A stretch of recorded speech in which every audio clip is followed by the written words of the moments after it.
नमस्कार दोस्तों, स्वागत है आपका वनडे एग्जाम सेंटर में।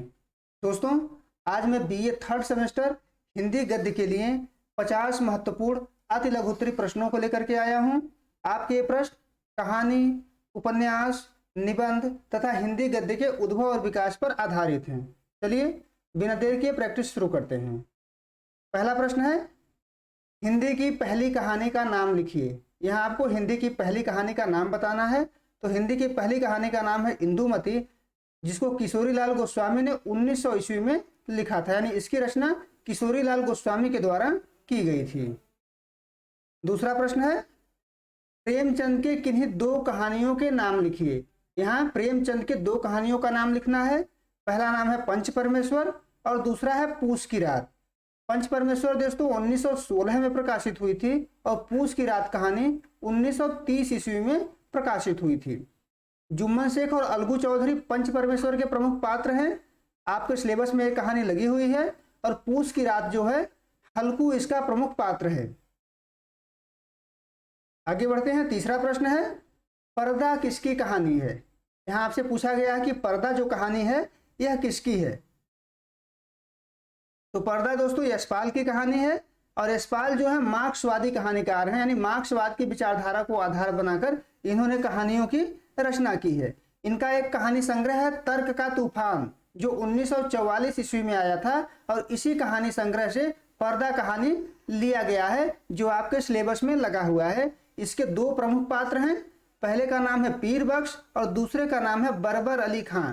दोनों पात्रों को आपको याद रखना है, दोनों में से किसी पात्र को आपसे पूछा जा सकता है। चौथा प्रश्न है, मालती किस कहानी की पात्र है। मालती जो है किस कहानी की पात्र है आपसे पूछा गया है। तो मालती रोज कहानी की पात्र है और रोज कहानी जो है अज्ञे के द्वारा लिखा गया है। अज्ञे का पूरा नाम दोस्तों सच्चिदानंद हीरानंद वात्स्यायन अज्ञे है। अज्ञे जो है एक मनोविश्लेषणवादी कहानीकार हैं और उनके द्वारा ही रोज कहानी की रचना की गई है। रोज कहानी का दूसरा नाम दोस्तों गैंग्रीन है, यानी रोज कहानी को गैंग्रीन के नाम से भी जाना जाता है। रोज कहानी में मालती के अलावा जो प्रमुख पात्र हैं उसका नाम है माहेश्वर। माहेश्वर जो है मालती के पति हैं, जो पेशे से डॉक्टर हैं। पांचवा प्रश्न है, हीरामन तथा हीराबाई किस कहानी के पात्र हैं। यहां आपको बताना है हीरामन और हीराबाई किस कहानी के पात्र हैं। तो तीसरी कसम कहानी के पात्र हैं, जो फणीश्वर नाथ रेणु के द्वारा लिखा गया है। तीसरी कसम एक प्रकार से दोस्तों आंचलिक कहानी है, जो एक अंचल विशेष को आधार बना करके लिखी गई है। फणीश्वर नाथ रेणु को आंचलिक उपन्यास का जनक माना जाता है, यानी वे अपनी रचनाओं में अंचल विशेष की संस्कृति और भाषा को लेकर के रचना करते हैं। इनका एक प्रमुख उपन्यास है मैला आंचल, जो 1954 में प्रकाशित हुआ था। यहीं से आंचलिक उपन्यास की शुरुआत मानी जाती है। छठवां प्रश्न है, नई कहानी के प्रस्तावकों के नाम लिखिए। यानी नई कहानी किसके द्वारा शुरू की गई थी, नई कहानी के प्रवर्तकों का, प्रस्तावकों का यहाँ पर नाम लिखना है। तो तीन नाम हैं, मोहन राकेश, राजेंद्र यादव और कमलेश्वर। इन तीनों के द्वारा नई कहानी की शुरुआत की गई थी। यही जो है नई कहानी के प्रवर्तक हैं। दोस्तों नई कहानी की शुरुआत 1956 में हुई थी। 1956 में भैरव प्रसाद गुप्त के संपादन में एक नई कहानी पत्रिका का विशेषांक निकला था और वहीं से नई कहानी की शुरुआत मानी जाती है। और इन तीन प्रस्तावकों के द्वारा नई कहानी शुरू की गई थी। लेकिन नई कहानी जो नाम है वो इन तीनों के द्वारा नहीं दिया गया था, वह दिया गया था दुष्यंत कुमार के द्वारा। यानी नई कहानी के प्रवर्तक जो हैं मोहन राकेश, राजेंद्र यादव और कमलेश्वर हैं, लेकिन नई कहानी नाम दुष्यंत कुमार के द्वारा दिया गया था।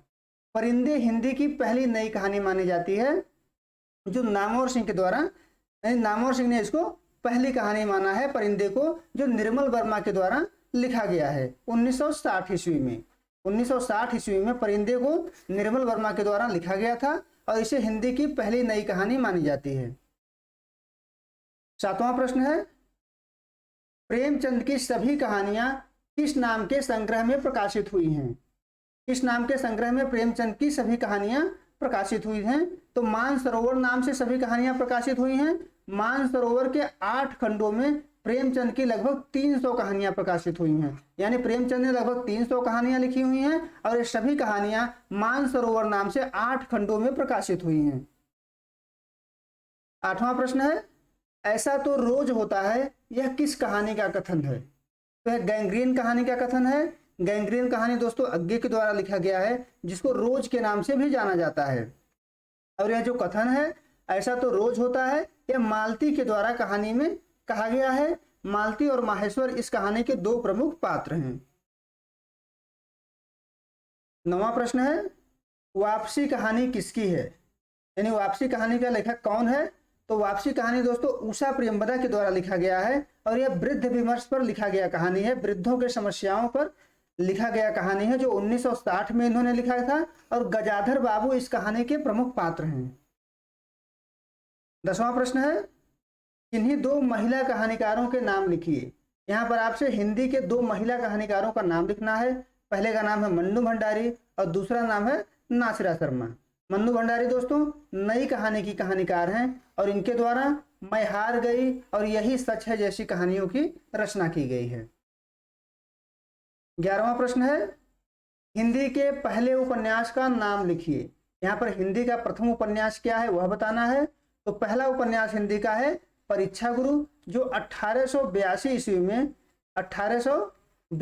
में लिखा गया था और इसके लेखक का नाम है लाला श्रीनिवास दास। लाला श्रीनिवास दास के द्वारा परीक्षा गुरु 1882 ईस्वी में लिखा गया था। 12वां प्रश्न है, झांसी की रानी उपन्यास का प्रकाशन कब हुआ था? झांसी की रानी जो उपन्यास है आपके सिलेबस में लगा हुआ है। यहाँ पूछा गया है कि इसका प्रकाशन कब हुआ था। तो इसका प्रकाशन हुआ था 1946 में। 1946 में यह उपन्यास आई थी और इसके लेखक का नाम है वृंदावन लाल वर्मा। यानी झांसी की रानी उपन्यास वृंदावन लाल वर्मा के द्वारा लिखा गया है और यह एक ऐतिहासिक उपन्यास है। वृंदावन लाल वर्मा जो है ऐतिहासिक उपन्यासकार हैं। वो एक तरीके से बादा अंचल जो है उसको लेकर के ऐतिहासिक उपन्यासों की रचना किए हुए हैं। यह उपन्यास जो है झांसी की रानी और उनके राज्य पर आधारित है। 13वां प्रश्न है, प्रेमचंद के दो उपन्यासों के नाम लिखिए। यहाँ आपको प्रेमचंद के दो उपन्यासों के नाम लिखने हैं। हम सभी जानते हैं कि प्रेमचंद जो है उपन्यास सम्राट के नाम से जाने जाते हैं। उनके जो दो उपन्यास हैं प्रमुख, एक कर्मभूमि और दूसरा है गोदान। कर्मभूमि 1933 में प्रकाशित हुई थी, तो गोदान उनका 1936 में आया था। कर्मभूमि में जो प्रमुख पात्र हैं अमरकांत, समरकांत, सुखदा है, सकीना है। गोदान में होरी सबसे प्रमुख पात्र है। होरी के जीवन की गाथा है गोदान उपन्यास, जो 1936 में आई थी। 14 नंबर प्रश्न है, नाना साहब तथा मोरोपंत किस उपन्यास के पात्र हैं? तो झांसी की रानी जो उपन्यास आपके सिलेबस में लगा हुआ है उसी के पात्र हैं और यह उपन्यास जो है वृंदावन लाल वर्मा के द्वारा 1946 में लिखा गया है। 15 नंबर प्रश्न है, हिंदी का वाल्टर स्कॉट किसे कहते हैं? किसको हिंदी का वाल्टर स्कॉट कहा जाता है, यह आपको बताना है। तो वृंदावन लाल वर्मा जो हैं हिंदी के वाल्टर स्कॉट कहे जाते हैं। इनके द्वारा ऐतिहासिक उपन्यासों की रचना की गई है और झांसी की रानी जो उपन्यास है उनका आपके सिलेबस में वह लगा हुआ है। 16 नंबर प्रश्न है, मनोविश्लेषणवादी धारा के दो उपन्यासकारों के नाम लिखिए। आपको यहाँ पर मनोविश्लेषणवादी धारा के दो उपन्यासकारों के नाम लिखने हैं। मनोविश्लेषणवादी उपन्यासकार दोस्तों मनोविश्लेषण के आधार पर उपन्यासों की रचना करते हैं और मनोविश्लेषणवाद एक दर्शन है जो मनोविज्ञान का दर्शन है। और दो उपन्यासकारों के नाम यहाँ पर आपको लिखने हैं। पहला नाम है जैनेन्द्र कुमार और दूसरा नाम है अज्ञे। दोनों जो है मनोविश्लेषणवादी धारा के उपन्यासकार हैं। इसके अलावा इलाचंद्र जोशी भी मनोविश्लेषणवादी उपन्यासकार हैं। जैनेन्द्र कुमार के द्वारा दोस्तों त्यागपत्र, सुनीता, सुखदा जैसे उपन्यासों की रचना की गई है और अज्ञे के द्वारा अपने अपने अजनबी और नदी के दीप जैसे उपन्यासों की रचना की गई है। 17 नंबर प्रश्न है, सरस्वती पत्रिका का संपादन कब शुरू हुआ? कब सरस्वती पत्रिका का संपादन शुरू हुआ था यह आपको बताना है। तो सरस्वती पत्रिका सबसे पहले 1900 ईस्वी में शुरू हुई थी और इसके संपादक का नाम था चिंतामणि घोष। यानी 1900 में चिंतामणि घोष के द्वारा सरस्वती पत्रिका की शुरुआत की गई थी। उसके बाद 1901 में इसके संपादक हुए श्याम सुंदर दास और 1903 में महावीर प्रसाद द्विवेदी ने इसके संपादन का कार्य संभाला। 18 नंबर प्रश्न है, हिंदी उपन्यास का आरंभ किस युग में हुआ, यानी किस युग में हिंदी उपन्यास शुरू हुई थी। तो भारतेंदु युग में हिंदी उपन्यास शुरू हुआ था। और भारतेंदु युग दोस्तों 1850 से लेकर के 1900 ईस्वी तक के समय को माना जाता है। और हिंदी उपन्यास की जो शुरुआत हुई थी 1882 से हुई थी। 1882 में लिखा गया था परीक्षा गुरु, और उसे हिंदी का पहला उपन्यास माना जाता है। और यह समय जो है इसके बीच में आएगा, यानी भारतेंदु युग में हिंदी उपन्यास की शुरुआत हुई थी। 19 नंबर प्रश्न है, हिंदी में जासूसी उपन्यास का प्रवर्तन किसके द्वारा किया गया है। कौन जासूसी उपन्यास का प्रवर्तक है आपको बताना है। तो है गोपाल राम गहमरी। गोपाल राम गहमरी के द्वारा हिंदी में जासूसी उपन्यास का प्रवर्तन किया गया है। और इनको हिंदी का कानन डायल कहा जाता है। गोपाल राम गहमरी को हिंदी का कानन डायल कहा जाता है। इनके द्वारा जो उपन्यास लिखे गए हैं उसमें जासूस की जासूसी, सरकती लाश और जासूस की भूल ये प्रमुख उपन्यास हैं उनके। 20 नंबर प्रश्न यानी 20वां प्रश्न है, उपन्यास के किन्हीं दो तत्वों के नाम लिखिए। उपन्यास के दोस्तों कुल 6 तत्व होते हैं, आपको यहाँ पर 2 तत्वों के नाम लिखने हैं। तो पहला हो गया कथानक और दूसरा हो गया पात्र एवं चरित्र चित्रण। कथानक में उपन्यास की पूरी कथा होती है, कथा वस्तु होती है। और पात्र एवं चरित्र चित्रण में पात्रों के नाम होते हैं और पात्रों के चरित्र के बारे में उनके चरित्र का चित्रण होता है। इसके अलावा 4 अन्य जो तत्व हैं वो है देश काल एवं वातावरण, संवाद योजना, भाषा शैली और उद्देश्य। यही 6 जो है कहा उपन्यास के तत्व होते हैं। 6 तत्व उपन्यास के पाए जाते हैं। यही तत्व दोस्तों जो है नाटक में भी होते हैं और यही तत्व जो है कहानी में भी होते हैं। आपसे पूछा जाए उपन्यास के 2 तत्वों के नाम लिखिए, तब भी यही लिखना है। कहानी और नाटक का भी पूछा जाए तो भी यही लिखना है। 21 नंबर प्रश्न है, भारतेंदु युग के किन्हीं 2 निबंधकारों के नाम लिखिए।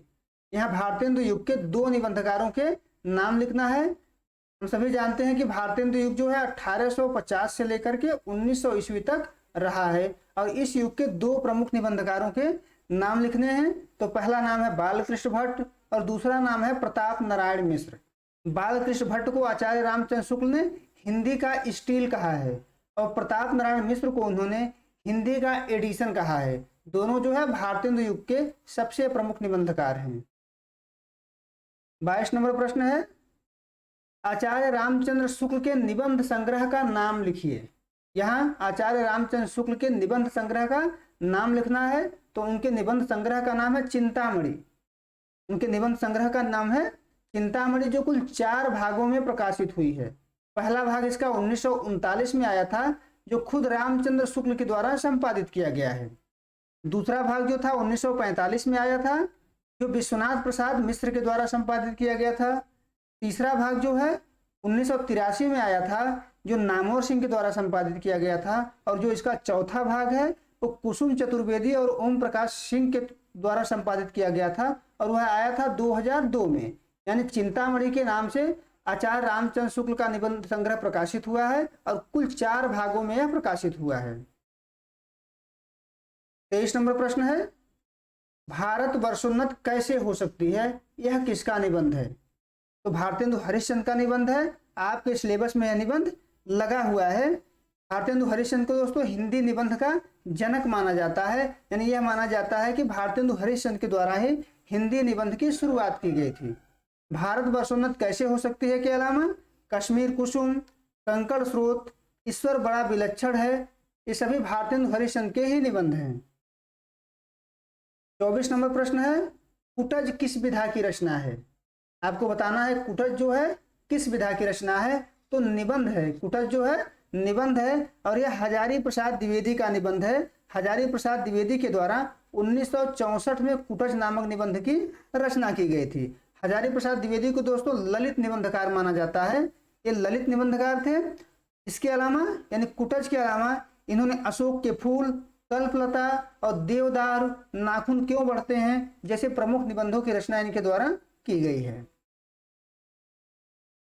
25 नंबर प्रश्न है, कुबेरनाथ राय के 2 निबंधों के नाम लिखिए।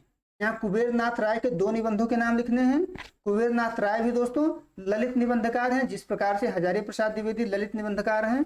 यहाँ दो निबंधों के नाम उनके लिखने हैं। पहला नाम है प्रिया नीलकंठी और दूसरा नाम है उत्तर फाल्गुनी के आसपास। उत्तर फाल्गुनी के आसपास जो निबंध है यह आपके सिलेबस में लगा हुआ है।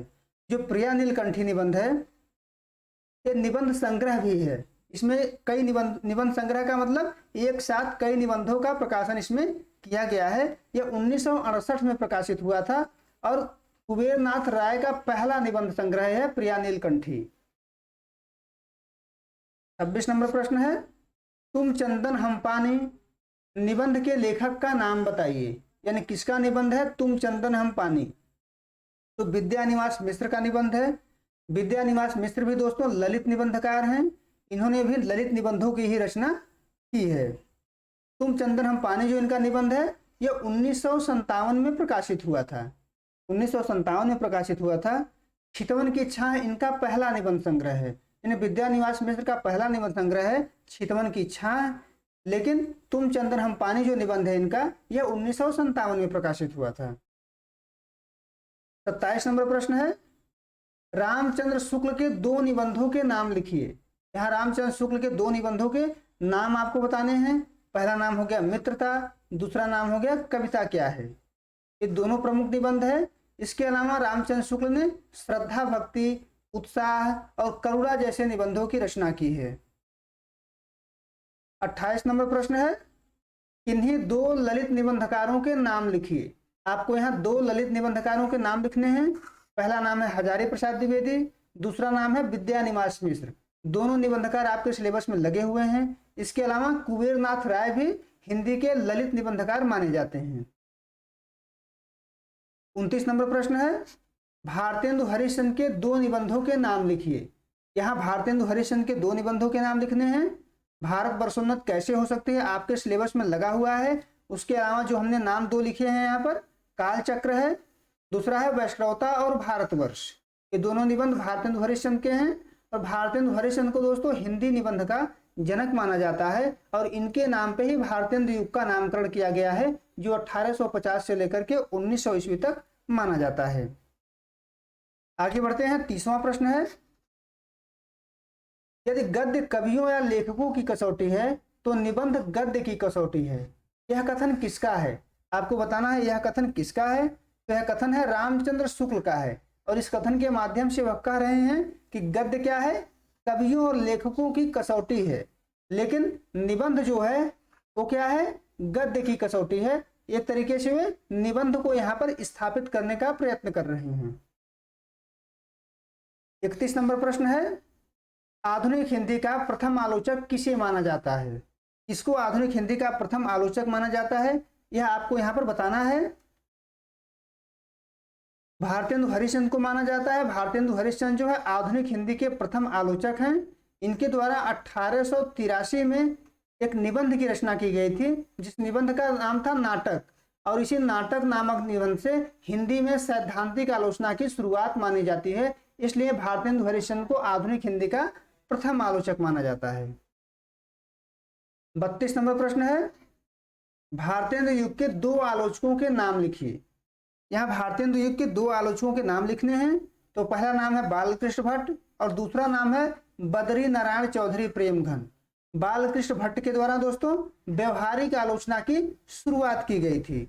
इन्होंने 1886 में अपनी पत्रिका हिंदी प्रदीप में संयोगिता स्वयंवर नाटक की सच्ची समालोचना नाम से आलोचना लिखी थी और यहीं से बालकृष्ण भट्ट के द्वारा ही व्यवहारिक आलोचना की शुरुआत की गई। आचार्य रामचंद्र शुक्ल का मानना है कि हिंदी में व्यवहारिक आलोचना की शुरुआत बालकृष्ण भट्ट और बद्री नारायण चौधरी प्रेमघन के द्वारा ही किया गया है।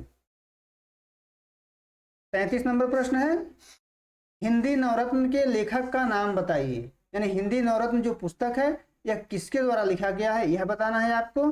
तो मिश्र बंधुओं के द्वारा लिखा गया है। मिश्र बंधुओं ने 1910 में हिंदी नवरत्न नामक पुस्तक की रचना की थी। यह एक तरीके से तुलनात्मक आलोचना पर आधारित है और इसमें उन्होंने 9 कवियों के लिए हैं जिनको आपस में तुलना करवाए हुए हैं। हिंदी नवरत्न ने दोस्तों हिंदी में एक विवाद को जन्म दिया था, देव बड़े या बिहारी। यानी यहीं से यह विवाद शुरू हुआ था कि हिंदी में देव बड़े हैं कि बिहारी बड़े हैं। उसके बाद से हिंदी आलोचना में इस पर विवाद चलता रहा और ढेर सारे ग्रंथों की रचना इस पर भी की गई है।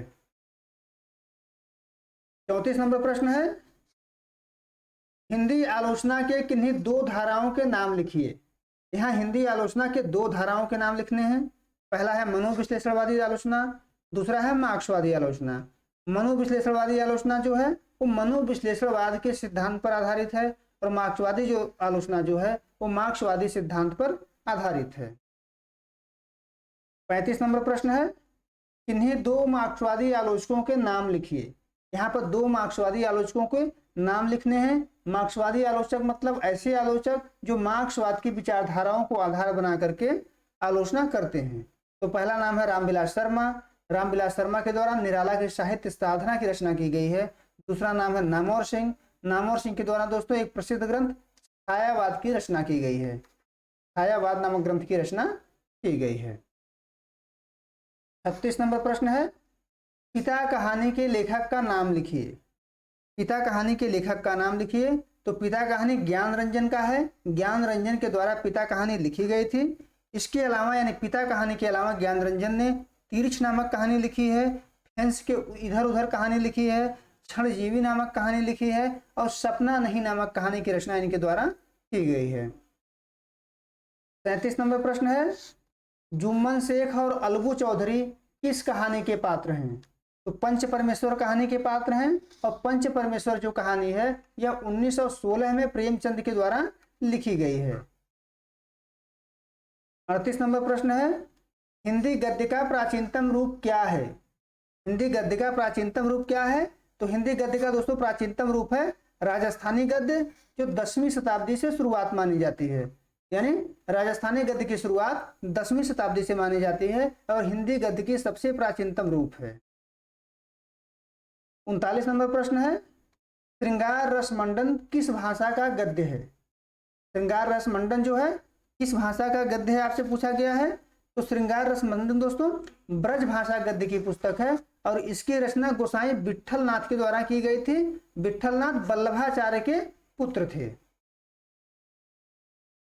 40 नंबर प्रश्न है, फोर्ट विलियम कॉलेज की स्थापना कब की गई थी। फोर्ट विलियम कॉलेज की स्थापना कब की गई थी। तो 1800 ईस्वी में फोर्ट विलियम कॉलेज की स्थापना की गई थी। इसका काम था भारतीय भाषाओं को आगे बढ़ाना और उसको प्रोत्साहित करना। इसके दो प्रसिद्ध अध्यापक थे, एक का नाम था लल्लू लाल और दूसरे का नाम था सदल मिश्र। दोनों जो है फोर्ट विलियम कॉलेज के ही अध्यापक थे। 41 नंबर प्रश्न है, प्रेम सागर किसकी रचना है। यानी प्रेम सागर के लेखक का नाम यहाँ पर आपको बताना है। तो लल्लू लाल के द्वारा प्रेम सागर नामक ग्रंथ की रचना की गई थी, और इसकी रचना उन्होंने लल्लू लाल ने 1810 ईस्वी में किया था। 1810 ईस्वी में इसकी रचना की थी, और खड़ी बोली गद्य की रचना है यह प्रेम सागर। 42वां प्रश्न है, रानी केतकी की कहानी के लेखक का नाम लिखिए। यानी आपको बताना है कि रानी केतकी की कहानी किसके द्वारा लिखी गई है। तो इसके लेखक का नाम है ईसा अल्लाह खां, और ईसा अल्लाह खां ने 1798 से लेकर के 1803 ईस्वी के बीच रानी केतकी की कहानी लिखी थी। 43 नंबर प्रश्न है, भाषा योग वशिष्ठ किसकी रचना है। यानी किसके द्वारा भाषा योग वशिष्ठ नामक ग्रंथ की रचना की गई है। तो राम प्रसाद निरंजनी के द्वारा लिखा गया है भाषा योग वशिष्ठ। 1741 में लिखा गया था इनके द्वारा, और आचार्य रामचंद्र शुक्ल ने इसको खड़ी बोली हिंदी गद्य का प्रथम प्रौढ़ रचना माना है। 44 नंबर प्रश्न है, भारतेंदु पूर्व किन्हीं दो गद्य लेखकों के नाम लिखिए। यानी भारतेंदु युग से पूर्व किन्हीं दो गद्य लेखकों का नाम लिखना है। एक का नाम है राजा शिव प्रसाद सितारे हिंद, और दूसरे का नाम है राजा लक्ष्मण सिंह। दोनों जो है अंग्रेजी राज के समर्थक थे। दोनों जो है गद्य में रचना करते थे। राजा शिव प्रसाद सिंह सितारे हिंद जो हैं उनके द्वारा राजा भोज का सपना नामक ग्रंथ लिखा गया है, और राजा लक्ष्मण जो है शकुंतला नामक ग्रंथ का अनुवाद करते हैं। 45 नंबर प्रश्न है, झांसी की रानी उपन्यास के दो स्त्री पात्रों के नाम लिखिए।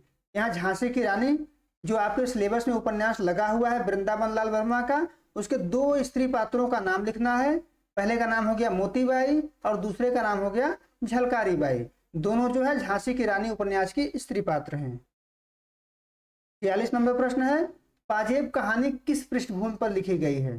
पाजेब जो कहानी है दोस्तों, यह जैनेन्द्र कुमार की कहानी है और जैनेन्द्र कुमार मनोविश्लेषणवादी कहानीकार हैं।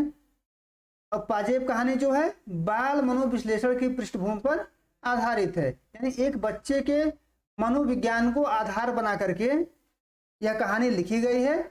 आशुतोष इसका प्रमुख पात्र है।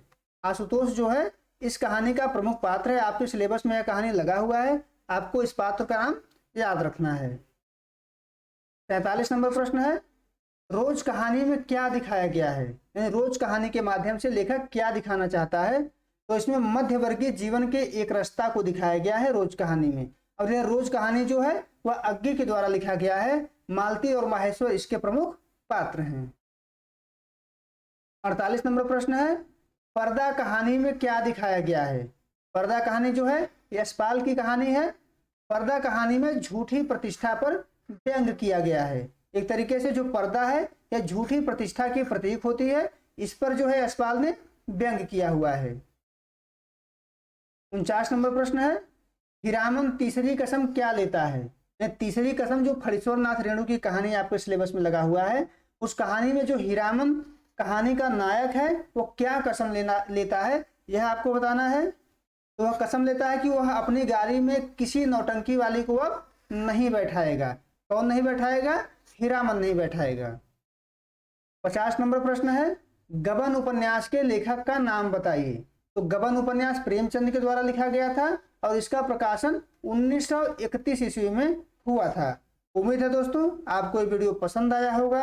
आप हमारे चैनल को सब्सक्राइब करिए, वीडियो को लाइक करिए, शेयर करिए। बहुत बहुत धन्यवाद।